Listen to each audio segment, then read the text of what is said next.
Fala, povo de Deus, quinto dia da nossa série, um caminho ainda mais excelente, 1 Coríntios capítulo 5.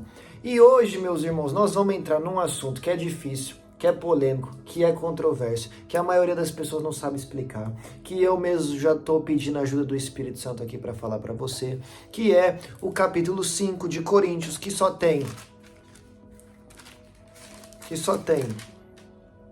13 versículos e vai dar trabalho, amém? Mas nós vamos entender isso aqui. Nós vamos entender isso aqui pelo nome de Jesus. E Deus vai falar conosco. Porque Paulo vai falar sobre imoralidade na igreja, Paulo vai falar sobre pecado na igreja, Paulo vai falar sobre o pecador e Paulo vai falar sobre o que fazer com ele. E nós vamos mergulhar nessa loucura aqui. Então a Bíblia diz: por toda parte se ouve que há imoralidade entre vocês.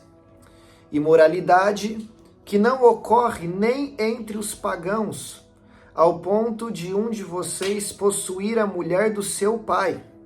Então, peraí. O que está acontecendo aqui? Corinto está vivendo na Grécia. Está vivendo em meio aos pagãos, tá? Corinto é um lugar terrível de pecado sexual. Em Corinto tem uma das maiores estátuas do deus Apolo, um deus grego que fazia menção à sexualidade humana e também ao homossexualismo. Em Corinto tem um dos maiores templos, um dos maiores templos da deusa Afrodite, a deusa do sexo. Amém? Onde existiam milhares de prostitutas cultuais, ou seja, mulheres que, para servir a essa deusa, se prostituíam. Então, em Corinto, existe uma imoralidade sexual enorme, tá bem? E agora Paulo está falando assim: entre vocês na igreja aconteceu um pecado que nem entre os pagãos acontece. Então, a coisa em Corinto era feia. Existia muito pecado sexual. E Paulo está falando: vocês estão conseguindo fazer pior do que eles. Então, o primeiro ponto aqui é a Bíblia nos chamando a atenção para não sermos piores do que os descrentes, para não sermos piores do que os do mundo. Porque a gente tem uma mania de dentro da igreja olhar para quem está fora e julgar, e apontar o dedo, e nos achar super santo. E Paulo está falando: existem muitas vezes que nós dentro da igreja somos piores que os de fora. Tá entendendo a gravidade desse capítulo? E o que foi o pecado que essa pessoa aqui cometeu? Um rapaz, um homem, se deitou com a mulher do seu pai. Não com a sua mãe, com a sua madrasta. Se deitou com a sua madrasta. Algo reprovável na palavra de Deus. E algo reprovável até mesmo na cidade pecadora de Corinto. Porque Paulo vai falar: vocês estão fazendo algo que não ocorre nem entre os pagãos. Então, entre eles tem prostituição, entre eles tem imoralidade, entre eles tem um monte de coisa. Mas o rapaz se deitar com a madrasta não tem. Então, entenda que nós precisamos parar de olhar com olhares de julgamento para fora e olhar com um olhar de julgamento para dentro de nós mesmos, para a gente ver se a gente não está sendo pior do que os que estão fora da igreja. Olha que loucura. Por que o inimigo tem agido tanto dentro das igrejas? Para acabar com aquilo que Cristo veio fazer, que é a instituição da igreja. Se Satanás aparece fora da igreja, você corre para onde? Você corre para dentro. Mas e se ele aparece dentro da igreja? Você corre para fora. Satanás está aparecendo muito dentro da igreja, destruindo casamento, destruindo família, levando pessoas ao vício, ao adultério e a tantos outros pecados, para afastar as pessoas da igreja, da casa de Deus. Versículo 2: e vocês estão orgulhosos. Não deviam, porém, estar cheios de tristeza e expulsar da comunhão aquele que fez isso. Então Paulo está falando: vocês deviam expulsar esse rapaz do meio de vocês, e vocês estão orgulhosos. Além dele estar pecando, vocês também estão, porque vocês estão tolerando o pecado. Meu irmão, deixa eu te falar uma coisa: dentro da igreja, todo mundo é aceito e é bem-vindo. Mas chegou ali, precisa ouvir a verdade. Precisa haver uma palavra de exortação, de transformação, de arrependimento, de renúncia. Precisa ser pregada a verdade. Deus aceita a todos, mas não aceita tudo. Deus recebe todo mundo, mas não aceita tudo. Lá no Apocalipse, a Nova Jerusalém, que é a cidade eterna, tem os portões abertos. Para quê? Para receber a todos, mas não recebe tudo. Ali o pecado não entra. Ali a imoralidade não entra. Ali o que desagrada a Deus não entra. Então, qual também tem sido a nossa posição diante do pecado? Temos aceitado? Temos achado normal? Ou temos nos posicionado como verdadeiro cristão? Versículo 3. Apesar de eu não estar presente fisicamente, estou com vocês em espírito. E já condenei aquele que fez isso, como se estivesse presente. Quando vocês estiverem reunidos em nome do nosso Senhor Jesus, estando eu com vocês em espírito, estando presente também o poder do nosso Senhor Jesus Cristo, entreguem esse homem a Satanás, para que o corpo seja destruído e o seu espírito seja salvo no dia do Senhor. Aqui está uma grande polêmica. Paulo está mandando entregar esse rapaz a Satanás. O que quer dizer isso? Vamos lá, é um texto difícil, é um versículo difícil. Mas é um versículo que a maioria dos pensadores bíblicos, a maioria dos estudiosos sérios, entendem que o que Paulo está falando, que faz sentido com o resto do texto, é tirar essa pessoa da comunhão. É excluir por um momento essa pessoa da igreja. Olha que coisa séria. Está falando sobre disciplinar alguém a ponto de tirar da igreja. Isso é muito sério, isso é polêmico nos dias de hoje falar isso, porque hoje a igreja tem que aceitar tudo e todo mundo, e só amor, e o que importa é ser bem-vindo, e Paulo está falando para tirar alguém de dentro da igreja, entregar a Satanás. Agora olha isso, Paulo está usando a expressão entregar a Satanás para dizer tire da igreja, e você que não vai na igreja acha que você está nas mãos de Deus. Enquanto o apóstolo Paulo está usando a expressão entregar a Satanás, querendo dizer, tire da igreja. Então quem não vive na igreja está nas mãos de quem? Está nas mãos de quem? A Bíblia diz, ó quão bom e quão suave é que os irmãos vivem em união. Hebreus 10:25, não deixem de congregar, visto que é chegado o grande dia. Você que não vive na igreja está nas mãos de quem? Você que não vive na igreja quer ir fazer o que no céu? Porque no céu seremos a igreja para todo sempre, reunidos entre irmãos adorando o nosso Deus. Mas você que não consegue ir 2, 3 vezes, eu estou falando de 2, 3 vezes no mês, e ficar ali por 2 horinhas, você quer fazer o que na eternidade no céu?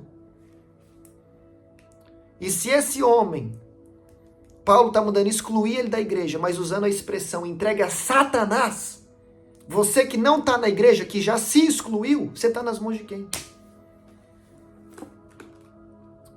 Mas olha o que Paulo fala, para que o corpo seja destruído e o espírito seja salvo. Então Paulo está mandando tirar esse irmão. Por que Paulo está mandando tirar esse irmão? Jesus disse assim, se um irmão pecar contra você, vai e tenta resolver.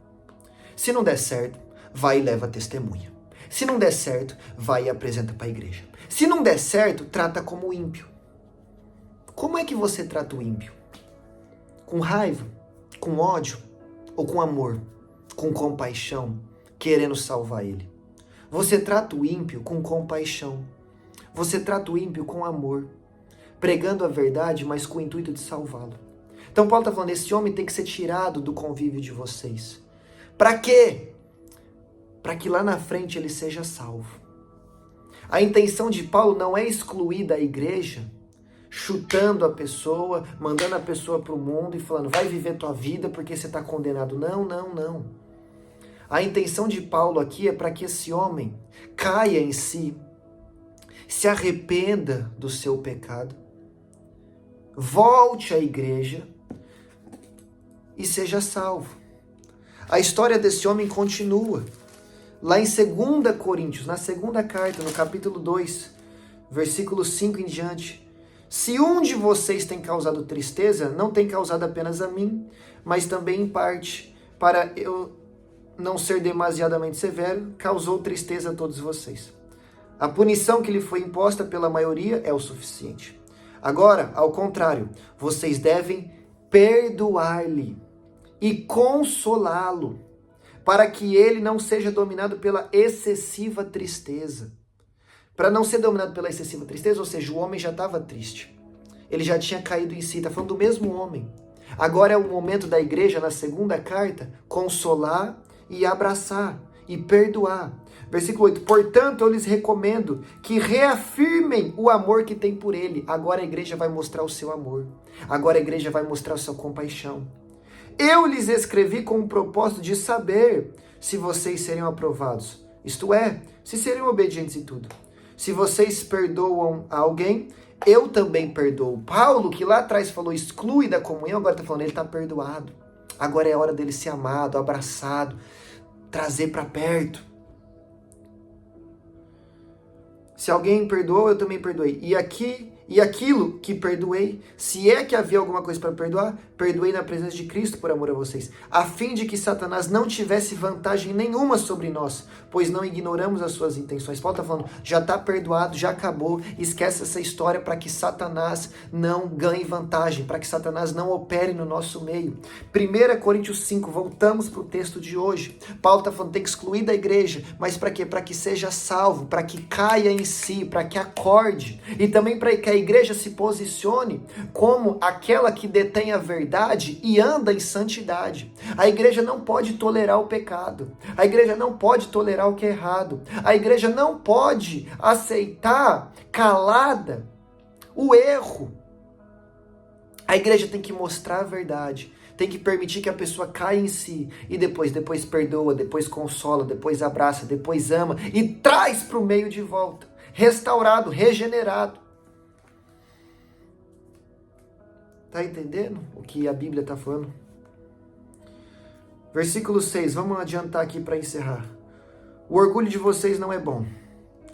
Vocês não sabem que um pouco de fermento faz toda a massa ficar fermentada? Livrem-se do fermento velho. Fermento aqui é o pecado. Paulo está falando, se vocês ficarem tolerando um pouquinho de pecado, um pouquinho de pecado, um pouquinho de pecado, todo mundo vai ser contaminado. É aquela história que uma laranja podre torna podre todo o resto da laranja. Livrem-se do fermento velho, para que sejam massa nova e sem fermento, como realmente são. Pois Cristo, nosso Cordeiro Pascual, foi sacrificado.